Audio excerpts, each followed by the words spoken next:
जय शीतला माता की। मऊ जनपद के समस्त धर्मावलंबी जातकों को नमस्कार। यह वीडियो कल के पंचांग यानी कि कल शुक्रवार 19 सितंबर सन 2025 के पंचांग और नवजात शिशु का क्या राशि का नाम होगा, क्या वो गंडमूल योग में होंगे कि नहीं, सत्ताईसा पूजा होगी कि नहीं, और वो मांगलिक होंगे कि नहीं, इन सभी विषयों पे चर्चा करेंगे। क्या उनका विशेष गुण धर्म होगा। पर सबसे पहले सूर्य ग्रहण, ये जो पितृपक्ष है ये बड़ा अनोखा है। अब इसके बाद करीब 100 साल बाद ऐसा सूर्य ग्रहण होगा, अरे ऐसा पितृपक्ष होगा जिसमें चंद्र ग्रहण से ये जो है पितृपक्ष आरंभ हुआ और सूर्य ग्रहण पे समाप्त होगा। परंतु सूर्य ग्रहण जो है वो चंद्र ग्रहण पूर्णिमा के दिन हुआ था और सूर्य ग्रहण अमावस्या को हमेशा होता है। तो इस बार बड़ा अच्छा संयोग रहा, आरंभ और अंत दोनों। परंतु यह सूर्य ग्रहण भारत में दिखाई नहीं पड़ेगा। ये सूर्य ग्रहण भारत के समय अनुसार रात्रि में होगा। तो रात में तो सूर्य रहेगा, रहता ही नहीं है। भारत समय अनुसार जो सूर्य ग्रहण है वो रात में होगा। तो रात को तो सूर्य रहता ही नहीं है। पृथ्वी के हम जिस क्षेत्र में रहते हैं, भारत जिस क्षेत्र में है, उस तरफ वो विपरीत क्षेत्र है और सूर्य ग्रहण हमारे विपरीत होगा। तो ना, तो आप को सूर्य ग्रहण का सूतक नहीं लगेगा। तो ये सूर्य ग्रहण हमारे लिए मान्य नहीं है। ये आप जान गए। मैं थोड़ी जल्दी में बता दिया क्योंकि मुझे बहुत ज़्यादा कुछ कवर करना रहता है और रोज़ आधे घंटे की वीडियो बन जाती है। तो अब जल्दी जल्दी बात करें ताकि मैं ज़्यादा चीज़ों को बता पाऊँ।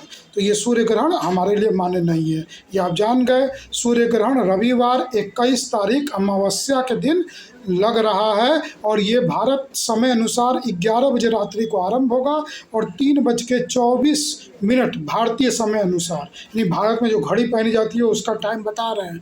मऊ जनपद का टाइम नहीं बता रहे हैं क्योंकि सूतक करना ही नहीं है, तो मऊ जनपद का टाइम देख के क्या करेंगे। ठीक, तो ये एक बात समाप्त हो गई। आप पूरी तरह सूर्य ग्रहण को जान गए। अब जो भी नवजात शिशु उत्पन्न होंगे वो 27 पूजा करवानी होगी क्योंकि गंडमूल नक्षत्र चल रहा है। अश्लेषा नक्षत्र यानी आज गुरुवार को अश्लेषा नक्षत्र आरंभ है। प्रातः 8:52 से जो भी नवजात शिशु उत्पन्न होंगे और शनिवार 20 तारीख को 9:08 तक जो भी नवजात शिशु उत्पन्न होंगे, इस समय अवधि के बीच में उन सबों की 27 पूजा करवानी होगी। ये आप जान जाइए। ठीक, अब वीडियो के अंत में मैं बताऊंगा कि वो जो 27 पूजा करवानी है वो किस तारीख को करवानी है और कितने बजे करवानी है। ठीक, ये वीडियो के अंत में बताएंगे। तो ये पहले जो भी अब संतान उत्पन्न हो रहे हैं उनकी 27 पूजा करवानी होगी, ये आप जान गए। और जल्दी जल्दी ये वीडियो शेयर कर दीजिए उनको जिनकी कल नवजात शिशु उत्पन्न होने हैं या आने वाले कुछ दिनों में नवजात शिशु उत्पन्न होने हैं, या फिर जो प्लानिंग कर रहे हैं कि हमारे को संतान उत्पत्ति करनी है, ताकि वो बने रहेंगे हमारी वीडियो में तो वो जानते रहेंगे कि क्या गुण धर्म है। नवजात शिशु कब उत्पन्न करें तो क्या शुभता होगी, क्या अशुभता होगी। और हम गणना आगे की भी करते हैं। जैसे आप 6 मतलब कि अभी प्लानिंग कर रहे हैं संतान उत्पत्ति करने की, तो हम आपकी प्लानिंग में सहायक हो जाते हैं। हमारे पास ऐसा विधा है जिससे आपकी संतान और ज़्यादा शुभ हो। जितने आप शुभ हैं, आपके कर्म शुभता युक्त बढ़ के और ज़्यादा शुभ संतान हो, इस पे हम आपकी प्लानिंग करवाते हैं। तो चलिए आइए अब हम चर्चा कर रहे हैं अपने शुक्रवार 19 सितंबर सन 2025 के पंचांग पे।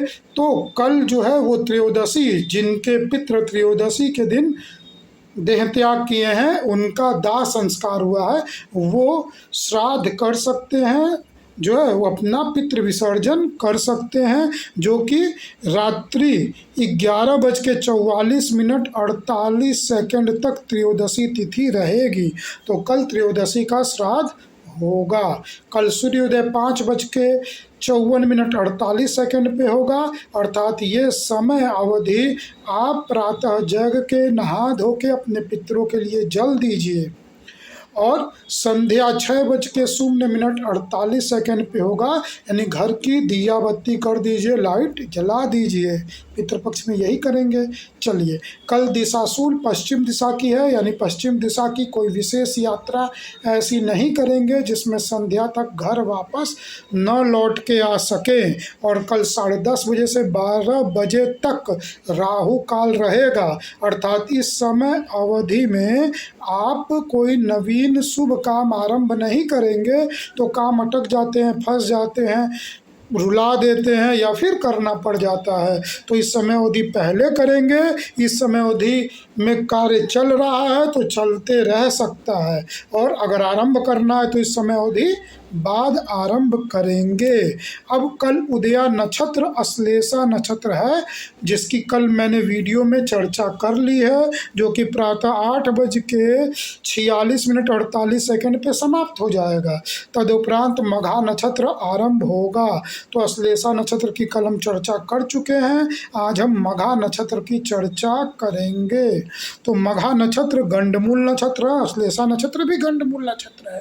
तो जो भी नवजात शिशु उत्पन्न होंगे इस दरमियान में, वो सभी की 27 पूजा करवानी होगी।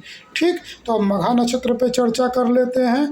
मघा नक्षत्र जो है वो आज प्रातः कल प्रातः 8 बज के, कल यानी शुक्रवार, कल यानी 19 तारीख को प्रातः 8:46 से आरंभ होगा, और जो है वह परसों 9:08 तक रहेगा।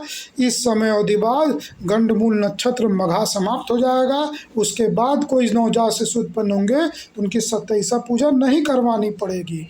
ठीक, अब मघा नक्षत्र, मघा नक्षत्र माना जाता है बड़ा शुभ नक्षत्र है। कोई पूर्व जन्मों के भारी शुभ काम कई जन्मों के किए रहते हैं तो वो इस जन्म में मघा नक्षत्र में जन्म लेते हैं। और थोड़ी सी बात ये भी है कि वो अपने ही पूर्व के कुल में जन्म लेते हैं, जिस कुल में वो जन्म लिए थे उसी कुल में कुछ ज्योतिष ऐसा मानते हैं कि जन्म लेते हैं, क्योंकि पितरों के सेवा भाव में बहुत रहते हैं और अपने पूर्वजों के बताए निर्देशों पे और उनके मान सम्मान कैसे वृद्धि हो, उनका क्या दृष्टिकोण था, उसी मार्ग पे चलना बहुत ज़्यादा पसंद करते हैं। ये 6 तारों का समूह होता है जो पालकी जैसी आकृति बनाता है। जातक मान सम्मान सभी प्रकार के सुख और राजा के समान सुखद जीवन जीता है। ये नक्षत्र के गुण हैं, ग्रह के गुण से विपरीत हो सकता है। ये नक्षत्र के केवल गुण बता रहा है। ग्रह कुंडली में अशुभ अवस्था में बैठे तो फल में कमी आ सकती है। अब मघा नक्षत्र का मतलब होता है महान, ना, बलवान, धनवान और परोपकार करने वाला और खुश मिजाज, सुखी रहने वाला, ये सब मघा नक्षत्र का, यानी ये पॉजिटिव नक्षत्र है। ठीक, मघा नक्षत्र का जो स्वामी है वह देवता जो है वो पितर ही है, पितृ ही है, जो पितृलोक के वासी हैं, यानी आपके जो पूर्व जन्म में जो आपके जिनके आप आश्रित हैं, जो पूर्वज हैं पूर्व के आपके, वही इस नक्षत्र के देवता हैं। तो अब समझिए पितृ ही देवता हैं तो आप थोड़ी भी पूजा करेंगे, मघा नक्षत्र के व्यक्ति थोड़ी भी पूजा करते हैं तो उन पर पितृ बहुत प्रसन्न हो जाते हैं और प्रचुर मात्रा में शुभता, उन्नति, संतान प्रदान करते हैं। तो आप मघा नक्षत्र हैं तो आप जरूर पितरों की अच्छे से सेवा कीजिए, उनकी बताए मार्ग पे चलिए, उनके मनोकामना को समझिए। जैसे राजा रामचंद्र जी राज्याभिषेक होना था पर पिता की मन की व्यथा ये समझ गए कि राज्याभिषेक तो करना चाहते हैं परंतु वो अपने वचन के अधीन है तो मुझे वन को जाना होगा, वो बोल नहीं पा रहे हैं तो वो वन को चले गए। फिर भाई ने राज्याभिषेक की बात की चित्रकूट पे, तो पिता ऐसा चाहते थे तो ही उन्होंने कहा कि ठीक है हम राजा रहेंगे, तो उनकी खड़ाऊ रख के उन्होंने राज चलाया। तो पिता की दोनों आज्ञा का पालन किया, राजा भी रहे और वन में भी गए। तो पिता आश्रित जो है वो इस तरह कार्य जो है वो करते हैं और जो है वो लाभ पाते हैं। ठीक। अब मघा नक्षत्र के जो जातक होते हैं वो काफ़ी एक्टिव होते हैं और पैतृक गुणों से युक्त होते हैं और उन्नति पैतृक सेवा करने के पिता की सेवा करके, अपने पूर्वजों की सेवा करके ये बड़ी ज़्यादा उन्नति पा सक जाते हैं। तो इन नक्षत्र के व्यक्ति को मैं दोबारा पुनः इंगित करूँगा कि वो देवताओं की उपासना जरूर करें मोक्ष प्राप्ति हेतु, परंतु धरती पे सुख पाने हेतु पितरों की सेवा अवश्य करते रहें।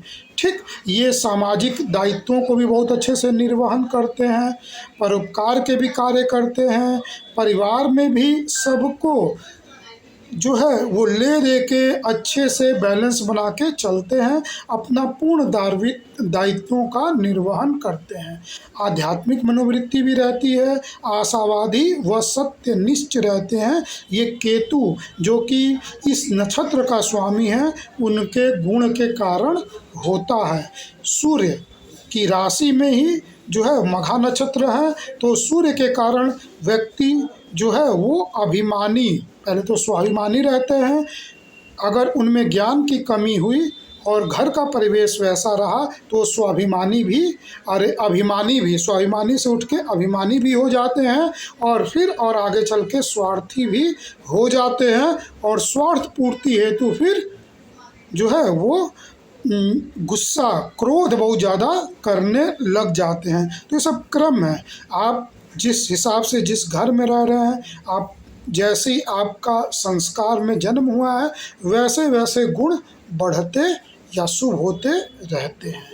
तो ये इस नक्षत्र के जातकों की शुभता और अशुभता है। अब इसी के साथ इस नक्षत्र के जो जातक होते हैं उनको हृदय रोग ज़्यादा होता है।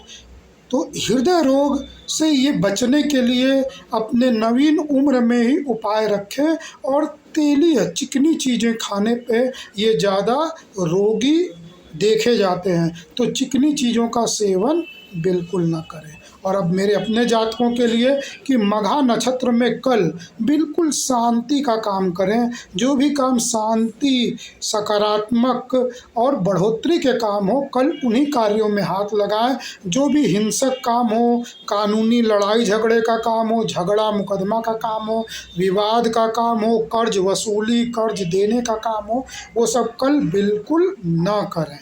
ठीक, ये बात बिल्कुल समझ में आ गई। अब प्रथम चरण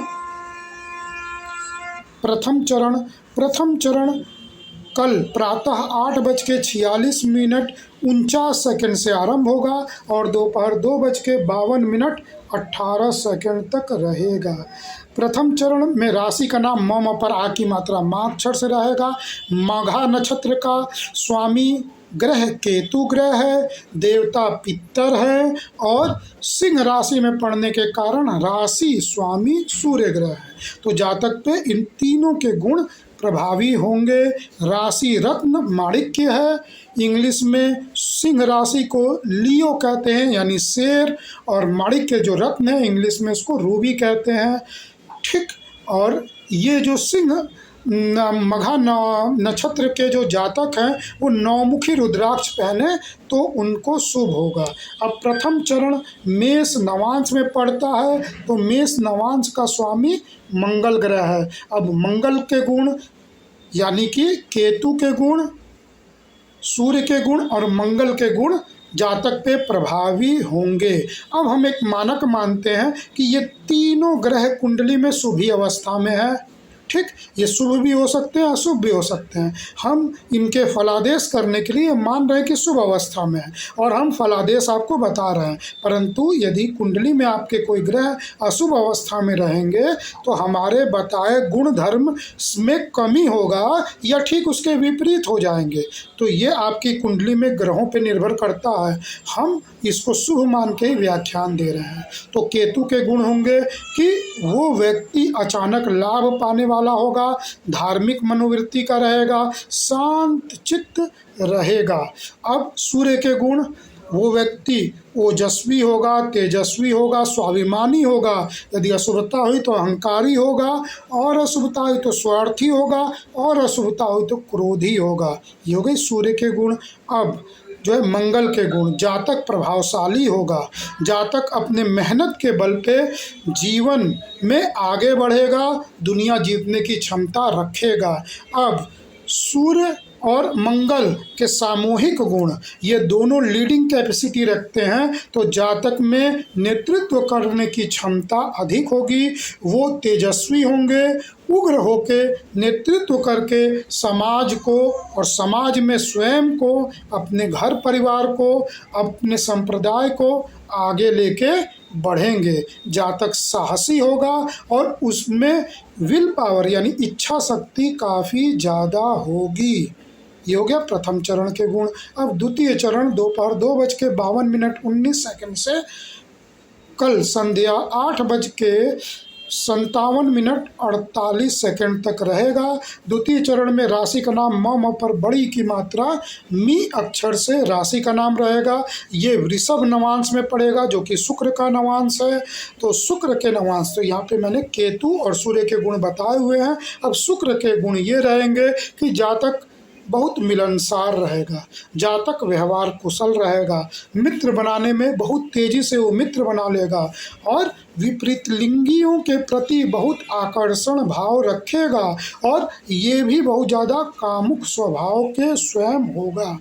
नेतृत्व क्षमता अच्छा होगा, और अपने काम बनाने के लिए चतुर मनोवृत्ति, स्वार्थी मनोवृत्ति, बात बदलने की भी आदत रहेगी, और अपने गुणों के कारण ये अपने अग्रज, अपने बॉस, अपने जो मालिक हैं, जो जिनके ये अधीन है, उनको बहुत आराम से खुश रखने के लिए ये ऐन क्रैन प्रकारेण वार्ता करके, व्यवहार करके उनको खुश रखने में ज़्यादा पुरुषार्थी रहेंगे। ये हो गए द्वितीय चरण। अब तृतीय चरण 8:57 से रात्रि 3:03 तक। तृतीय चरण राशि का नाम म पर बड़ी की मात्रा मु अक्षर से होगा जो कि मिथुन नवांश में पड़ेगा। मिथुन नवांश का स्वामी बुध ग्रह है, तो यहाँ पे बुध की प्रबलता यानी वाणी, विवेक और वाणिज्य यानी कारोबार में प्रखर होंगे। वो व्यक्ति हाजिर जवाबी होगा, जो भी आप बोलेंगे तुरंत आपकी भावना को समझ के वो तुरंत उत्तर दे देंगे। और इस समय बुध उच्च के होके कन्या राशि में बैठे हैं, और सूर्य भी संगति में ही कन्या राशि में विराजमान हैं। तो इस समय बुध आदित्य योग भी कुंडली में बनेगी, जिससे अगर 10 डिग्री की दूरी रही तो, नहीं तो बुध अस्त हो जाएगा। ये भी बात है, अगर दोनों के बीच की 10 डिग्री के अंतर है, इसलिए हम कंप्यूटर की गणना को नहीं मानते हैं। अब इस योग को जानने के लिए जब हम हस्तलिखित प्रमाणित कुंडली बनाएंगे तो दोनों के बीच की गैपिंग देखेंगे, यानी डिग्री का अंतर देखेंगे। अगर ये डिग्री 10 डिग्री से अलग हुई तो ही ये बुध आदित्य योग बनेगा, यानी स्मरण शक्ति शुभ होगा, और ये केंद्र त्रिकोण में बैठेगा। तो जातक टीचिंग व्यवसाय या कागज या stationery, printing press, newspaper, news reader, इन सभी चीज़ों में बहुत ज़्यादा अग्रसर होगा। और यदि ये 10 डिग्री से कम हुआ तो बुध अस्त हो जाएगा।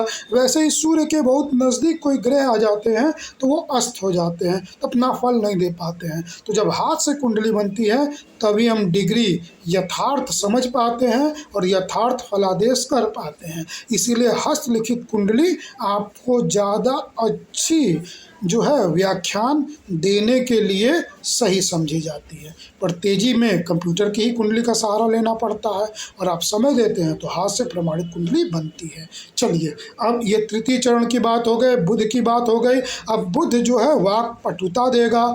आप अगर बुध शुभ अवस्था में है तो ये बहुत ही ऊंचे स्तर का व्यवसाय बनाएगा, और हाजिर जवाब होने के कारण आप कहीं के रिप्रेजेंटेटिव हों या आपको बात करके कोई सामान बेचना हो, उन सभी की चीज़ों में आप माहिर होंगे। अब इसके अलावा LIC एजेंट, बैंकिंग का या फिर न्यायपालिका के काम, इसके साथ शनि शुभ हुई तो वो व्यक्ति वकील बन जाए, जज बन जाए, तो बहुत ज़्यादा आगे जाते हैं। ये हो गया तृतीय चरण। जातक बहुत विद्वान होता है, साहित्यकार होता है, कला प्रेमी भी होते हैं, हर तरीके से वाणी विवेक और वाणिज्य में अति प्रभावशाली रहेंगे। अब चतुर्थ चरण 3:03:19 से परसों प्रातः 9:08:48 तक चतुर्थ चरण रहेगा। राशि का नाम मम परे की मात्रा में अक्षर से रहेगी और ये कर्क नवांश में पड़ेगा। इस नवांश के जातक, क्योंकि चंद्रमा मन का कारकत्व है, माता का कारकत्व है, तो ऐसे जातक अपने ननिहाल पक्ष, अपने पिता पक्ष के जो पितृ हैं, जो पूर्वज हैं, उनको बड़ी वैल्यू देंगे और वो भी इनको वैल्यू देते हैं। ये थोड़ी सी अगर ये पूजा करेंगे तो पितृ बहुत ज़्यादा प्रसन्न हो जाते हैं और इनको बहुत ज़्यादा शुभता इस धरती पे प्रदान करते हैं। और मेरा एक भाव है कि यदि आपको धरती पे ज़्यादा व्यवस्था चाहिए, ज़्यादा शुभता चाहिए, तो पितरों की अच्छे से इन 15 दिनों में पूजा करिए। बाकी बचे 350 दिन। 350 दिन इस धरती के अलावा अन्य लोगों जहाँ जन्म और मृत्यु नहीं होती है, वहाँ के लिए आप मंत्र जाप करिए और ईश्वर से मोक्ष की कामना करिए। तो ऐसे ही ये जो जातक होते हैं बढ़ चढ़ के धार्मिक कृत्यों में भाग लेते हैं, मान सम्मान भी अधिक पाते हैं, परिवार में भी इन्हीं के नाम से परिवार जाना जाता है, उत्तम संतान भी होते हैं और स्वयं को और पूरे कुटुंब को उच्च स्तर पे ले जाने के लिए प्रयासरत होते हैं। ये आप जान गए पूरी तरह। अब मघा नक्षत्र के जो जातक होते हैं वो उनको सेवकों से, यानी जो अपने अधीन जो कर्मचारी हैं, उनसे अच्छा व्यवहार विशेष रूप से करना चाहिए। ठीक, कर्ज का लेन देन करने से बिल्कुल बचना चाहिए। गुरुओं का ज़्यादा मान सम्मान करना चाहिए। अच्छे कपड़े, रेशमी मुलायम और थोड़े क्वालिटेटिव महंगे कपड़े पहनने से इनका ये जो नक्षत्र है वो ज़्यादा शुभ फल प्रदान करता है और ज़्यादा तेजस्वी हो जाता है।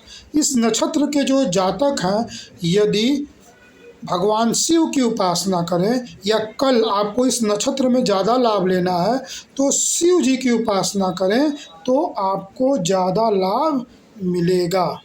ठीक, तो ये मैंने आपको पूर्ण जानकारी दे दी। अब मैंने कहा था वीडियो के अंत में मैं आपको बताऊंगा कि कब मघा नक्षत्र, ये जो गंडमूल नक्षत्र है, इसकी पूजा करवानी है, कब, जो 27 में पढ़ेंगे।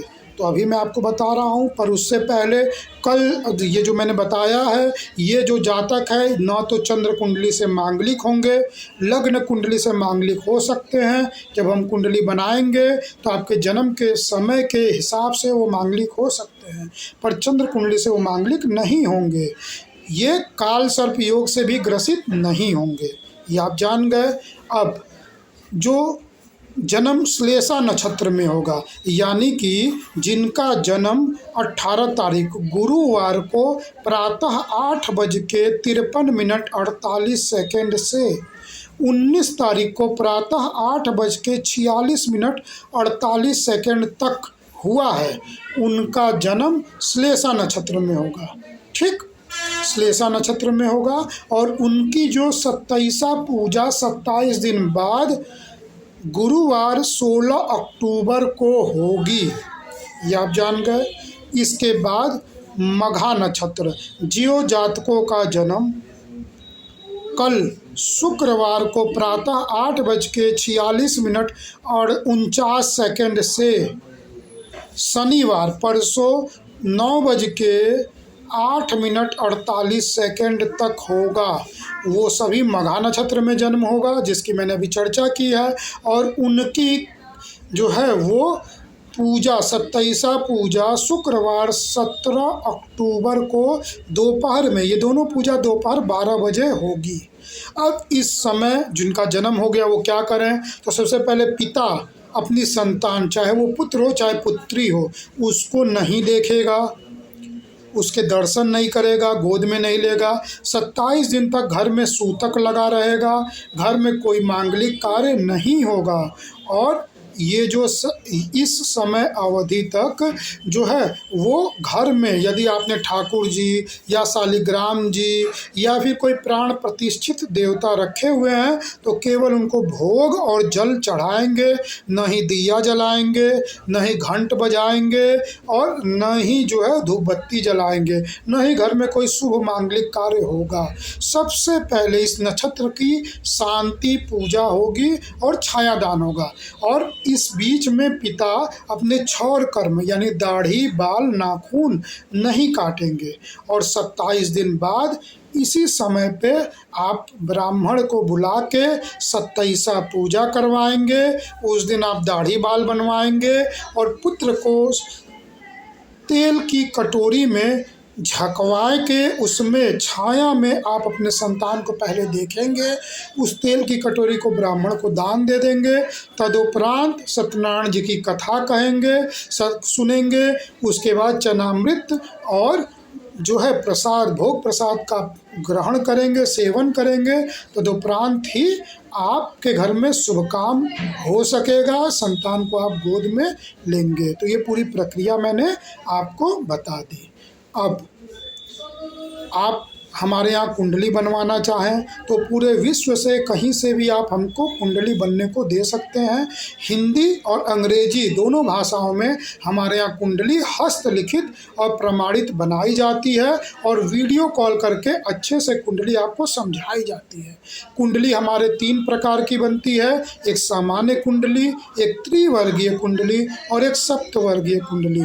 ये तीनों ही कुंडली बना के अच्छे से एक एक शब्द कुंडली पे लिखा हुआ आपको समझाया जाता है और आपको फिर कोरियर द्वारा आपके घर पहुंचा दिया जाता है। यदि आप भारत में हैं तो कोई कोरियर का चार्ज अलग से नहीं लिया जाता है।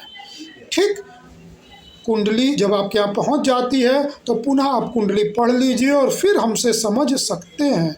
और इसके बाद आपके निकट में, आपके शहर में कोई ज्योतिष के ज्ञाता हैं, उनसे भी आप क्रॉस एग्जामिन करवा सकते हैं। और 1 महीने के अंदर पुनः आप हमसे जो क्रॉस एग्जामिन करवाने के बाद कोई प्रश्न आपके फिर बने हैं तो फिर हमसे संपर्क करके, वीडियो कॉल करके फिर अच्छे से कुंडली हमसे समझ सकते हैं।